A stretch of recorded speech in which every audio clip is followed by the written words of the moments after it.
આપવા જાવ બૂથમાં ત્યારે ઉમેદવારની અટક જોઈને નક્કી ન કરો મારી જ્ઞાતિનો છે કે નહીં, પણ ઉમેદવારનું નામ જોઈને જોવો કે આ પાણીયાળો છે કે નહીં, આ ગામનો છે કે નહીં, આ મારાથી કઈ થાય એમ છે કે નહીં.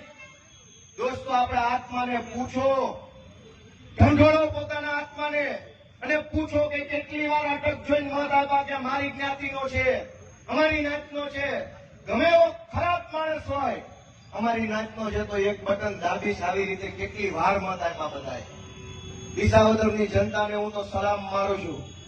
એ જનતાએ નાત નહીં, જાત નહીં, પાર્ટી નહીં, માણસ લાયક છે કે નથી એ જોઈને નાલાયકોને ભગાડ્યા, લાયકને જીતાડ્યા છે. દોસ્તો, મિત્રો, એટલી બધી વ્યથાઓ આજ ગુજરાતમાં ભાજપની સરકાર ગામડા ભાંગવા બેઠી થઈ છે. ગામડું એ ભારતની શોભા છે. ગામડું છે એ ભારતના માથા ઉપરનો મુગટ છે.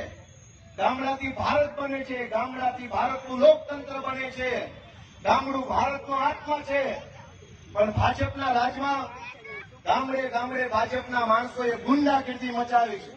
સરકારી અનાજની દુકાનમાં માથાભારે માણસો, ગામડાની સરકારી કચેરીઓમાં માથાભારે માણસો, ગામડાની અંદર બુટલેગરો માથાભારે, બીજી ત્રીજી તમામ વ્યવસ્થામાં ગુંડા બદમાશ માણસો